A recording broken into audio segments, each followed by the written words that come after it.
테슬라, 오토파일럿 이끈 AI 책임자 퇴사. 미국 전기차 업체 테슬라의 인공지능 수석 책임자인 안드레이 카파시가 퇴사한다고 발표했다. CNBC에 따르면 카파시는 이날 트위터를 통해 사임을 공식 발표했다. 그는 지난 5년간 테슬라에서 일했고 오토파일럿 팀을 이끌었다. 퇴사 이유를 구체적으로 밝히진 않았지만 최근 인력 감축 바람 영향으로 전해졌다. 카파시는 트위터에 지난 5년간 테슬라가 목표를 향해 나아갈 수 있도록 도왔던 건 큰 기쁨이라며 결별하는 것은 어려운 결정이었다고 소회를 밝혔다. 또 그 시기 오토파일럿은 도로 차선을 지키는데 성공했다고 자평하면서 우수하고 강력한 오토파일럿 팀이 앞으로도 그 모멘텀을 이어나갈 수 있기를 바란다고 응원했다. 향후 계획에 대해선 구체적인 계획은 없다면서도 AI, 오픈소스, 교육 분야의 기술 업무에 대한 장기적인 열정을 다시 찾는데 더 많은 시간을 보낼 것이라고 했다. 일론 머스크 테슬라 최고 경영자는 카파시의 그간 노고에 사의를 표했다고 CNBC는 전했다. 카파시는 퇴사 이유에 대해선 자세히 언급하지 않았다. 그러나 CNBC는 미 캘리포니아 샌마티오 테슬라 사무실 폐쇄에 따른 것이라고 보도했다. 이 사무실은 데이터 주석팀이 운전자 보조 기술을 개선하는 것을 지원하는 업무를 했던 곳이라고 한다. 캘리포니아 고용개발부에 따르면 229명이 이 사무실에서 해고됐다. 카파시는 캘리포니아 팔로알토에 있는 테슬라 전 본사에서 근무하면서 머스크에게 직접 보고했었다.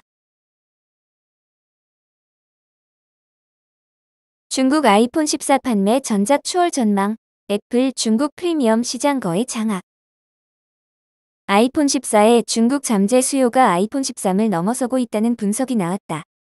권밍치 대만 TF 인터내셔널 증권연구원은 트위터에 최근 중국의 다양한 스마트폰 유통업체, 소매업자, 스캘퍼와 이야기를 나눴는데 중국에서 아이폰 14 시리즈에 대한 잠재 수요가 계속해서 증가하고 있다고 느꼈다고 한다고 밝혔다. 추가적으로 중국에서 아이폰 14 수요는 아이폰 13보다 강할 수 있다고 말했다. 애플은 올해 9월 아이폰 14 시리즈를 출시한다. 아이폰 14는 기본 모델과 맥스, 프로, 프로맥스 등 4가지로 출시되는데 프로와 프로맥스에만 최신 모바일 프로세서인 A16 바이오닉이 적용될 것으로 전망되고 있다. 아이폰 14와 아이폰 14 프로의 가격은 각각 $899, $1099로 전작보다 각각 $100씩 가격이 인상될 것으로 예상된다. 가격 상승에도 중국 내 아이폰의 프리미엄 이미지가 견고해지면서 아이폰 14 수요는 오히려 더 증가하고 있는 것으로 분석된다. 현재 중국에서 유통업체들은 아이폰 14를 미리 확보하기 위해 사상 최고액의 선불 보증금을 지불해야 하며 일부 지역에서는 아이폰 13 때보다 선불 보증금이 2배 이상 높아진 것으로 파악되고 있다. 아이폰의 중국 부품업체와 위탁생산업체는 2022년 하반기 각각 약 1억 대 9천만 대 수준의 아이폰 14 출하량을 예상하고 있다. 권 연구원은 화웨이가 5G 스마트폰 시장에서 철수하면서 애플이 중국 프리미엄 스마트폰 시장 전체를 거의 장악한 것으로 봐도 될 것이라고 말했다. 아마존과 미럴 리비안. 주가 2배로 뛴다. 최근 주식시장에서 전기차 업체들에 대한 관심도가 떨어지긴 했지만 미국을 대표하는 전기차 스타트업인 리비안 오토모티브는 안정적인 성장세를 보일 수 있다는 낙관적인 전망이 제기됐다. 월가 투자은행인 캐너코드 제뉴이티는 리비안에 대한 기업 분석을 처음으로 시작하면서 투자 의견을 매수로 제시했다. 목표 주가는 $61로 이날 종가인 $30.76에 비해 2배 이상 높은 수준이다. 이날 보고서를 내놓은 조지 지아나리카스 캐너코드 애널리스트는 경쟁이 강하게 도전적인 전기차 분야에서 리비안은 이미 선도적인 브랜드를 키워나갈 수 있는 견고한 토대를 닦아놓고 있다고 평가했다. 그는 리비안은 전기차와 여타 모빌리티 시장에서 리더로 성장할 수 있는 여러 요인을 갖고 있다고 전제한 뒤 강력한 개발 노하우를 가지고 있고 견실한 재무제표, 탄탄한 아마존과의 파트너십, 적절한 사업 수직화 전략 등이 바로 그 요인이라고 말했다. 이어 지난해 말 기업 공개를 한 이후로 일부 성장통을 겪긴 했지만 지금은 경영진이 회사를 잘 이끌고 있고 우리도 리비안에 대해 자신감을 가지고 있다고 강조했다. 특히 아마존과의 협력 관계에 큰 의미를 뒀다. 작년 말 기준으로 아마존은 리비안 지분 20%를 가지고 있고 초기 배송용 전기 밴을 리비안 측에 발주했다. 지아나리카스 애널리스트는 이 같은 아마존과의 협력 관계 덕에 리비안이 충분한 자본력과 초기 주문량을 확보했다는 장점 외에도 좀 더 길게 보면 비용과 전기차 생산 및 제조, 디자인에서의 강점을 높일 수 있는 기회가 될 수 있을 것으로 기대했다. 다만 최근 리비안은 회사가 일부 영역에서 너무 빠르게 비대해졌다며 비용 절감을 위해 5% 정도의 인력을 해고하는 구조조정을 단행할 것으로 알려졌다. 이 회사는 현재 1만 4천 명 정도의 직원을 거느리고 있다.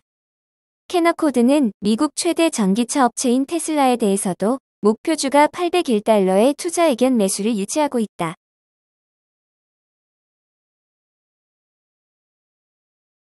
구글, 틴더 매치그룹의 역소송 제기.